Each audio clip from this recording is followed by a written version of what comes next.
When I was a kid growing up in Philly, we hated the Redskins. It was not because of the name.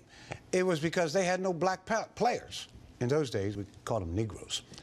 We figured, why root for somebody who obviously hated you?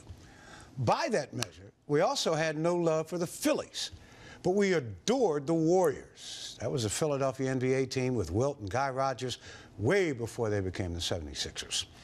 Back in those days, we were huge fans of the Rams, the Bears, the Lions, the Browns, and especially the Green Bay Packers, because the Packers had Herb Adderley, and Herb Adderley was from North Philly. He was a homeboy. On arrival here in D.C. in 1969, I still hated the Redskins. But by then, it was more the name than the team.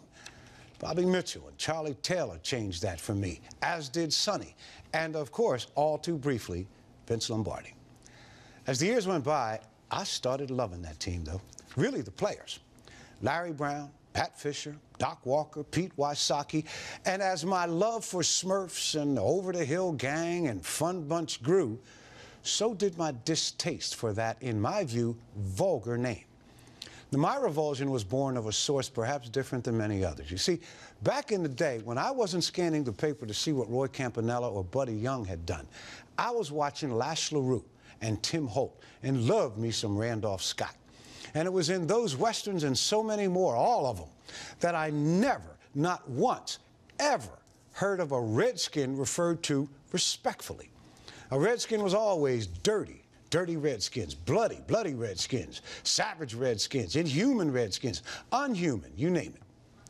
Back in the day, you really wanted to insult a black man, an Italian, a Jew, an Irishman, and probably start a fight, you threw out certain words. You know what they are. They were and they are pejoratives of the first order, the worst order, specifically intended to injure. In my view, Redskin was and is in that same category. A few years back, I decided to stop using the name on the air. Went at it for almost a year. George Michael bet me nobody would even notice. I had to pay up.